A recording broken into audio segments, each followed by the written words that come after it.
એક કમાઈની વાત નથી કરતો, તમારી મુઠ્ઠી ખોલો, સાથે શું કમાઈ કરીને લાવ્યા? શેઠ તો ધ્રુજવા લાગે છે, તોય શેઠ હાર નથી માનતા. શેઠ કહે છે, જે બધી કમાઈ કરી છે મારા દીકરાના દીકરા માટે તો કરી છે, એનું પુણ્ય મને નહીં મળે. એટલે ધર્મરાજ ચિત્રગુપ્તને કહે છે, શેઠનો ચોપડો ખોલો, એણે કેવા પ્રકારના ધનની કમાઈ કરી છે. ચિત્રગુપ્ત શેઠનો ચોપડો ખોલે છે અને કહે છે, ધર્મરાજ શેઠે ધનની કમાઈ તો બહુ કરી છે, પણ કોઈ ગરીબોને પણ છોડ્યા નથી. એટલે ધર્મરાજ શેઠને કહે છે, જાઓ શેઠ, તમારો સાવ ગરીબ કુળમાં જન્મ થશે. શેઠ તો રડવા લાગે છે અને શેઠ છે ધર્મરાજને વિનંતી કરે છે, આજીજી કરે છે કે તમે મને એકવાર મૃત્યુલોકમાં જવા દો, કે મારા હાથે હું થોડુંક દાન પુણ્ય કરીને આવું. તો શેઠ ધર્મરાજ છે એ શેઠને સમજાવે છે, હવે તો તમારા પરિવારજનોએ તમારા શરીરનું પણ અંતિમ સંસ્કાર આપી દીધા, હવે તમે જશો તો કોઈ તમારું માનશે નહીં, પણ તમારું છેલ્લી કઈ ઈચ્છા હોય એ મને કહો.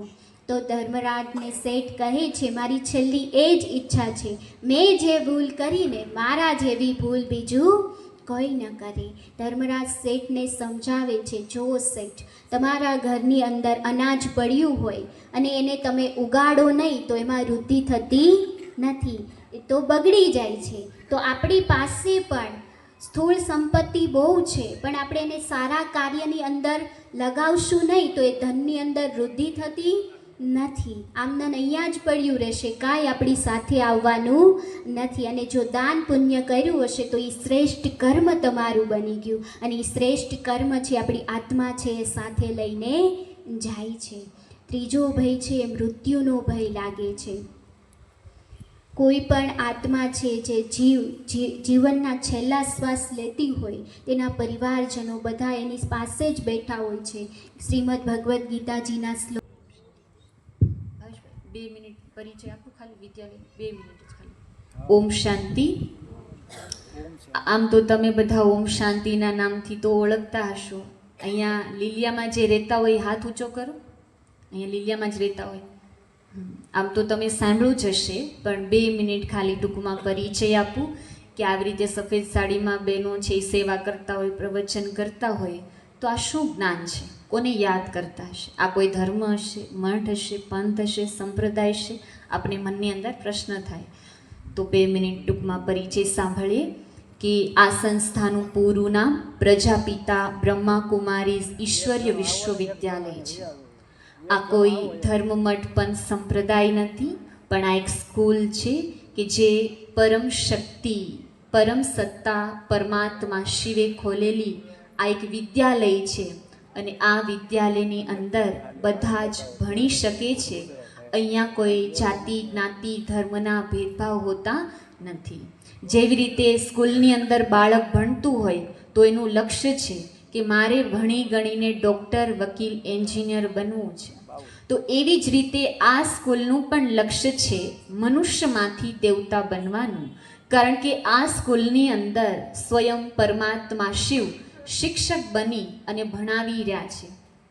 તો આ સંસ્થાની સ્થાપના ઈસવીસન 1937માં હૈદરાબાદ, સિંધમાં સ્વયં નિરાકાર પરમપિતા પરમાત્મા શિવે કરી છે. જે ભગવાનની આપણે અત્યાર સુધી રાહ જોતા હતા કે કળિયુગના સમયની અંદર ભગવાન છે આ સૃષ્ટિ ઉપર આવશે, અનેક ધર્મનો વિનાશ કરી અને સતધર્મની સ્થાપના કરવા માટે પરમાત્મા સૃષ્ટિ ઉપર આવશે.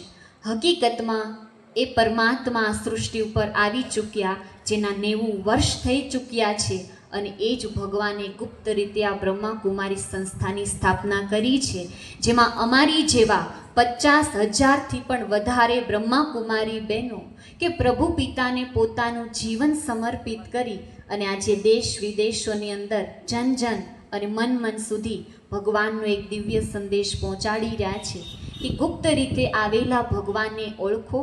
તમે પણ પરમાત્માનું આ ઈશ્વરીય જ્ઞાન સાંભળો અને તમારા જીવનને પણ ધન્ય બનાવો.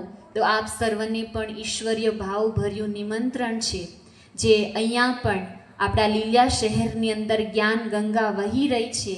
એ શિવાલય કહો, આશ્રમ કહો જ્યાં ભગવાન શિવ સ્વયં શિક્ષક બની અને ભણાવી રહ્યા છે.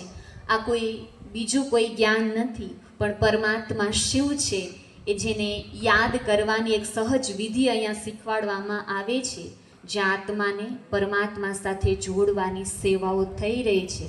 તો આપ સર્વ પણ આ સેવા કેન્દ્ર ઉપર પધારો અને આ ઈશ્વરીય જ્ઞાન જરૂરથી સાંભળવા માટે સમય કાઢીને આવશો. ઓમ શાંતિ.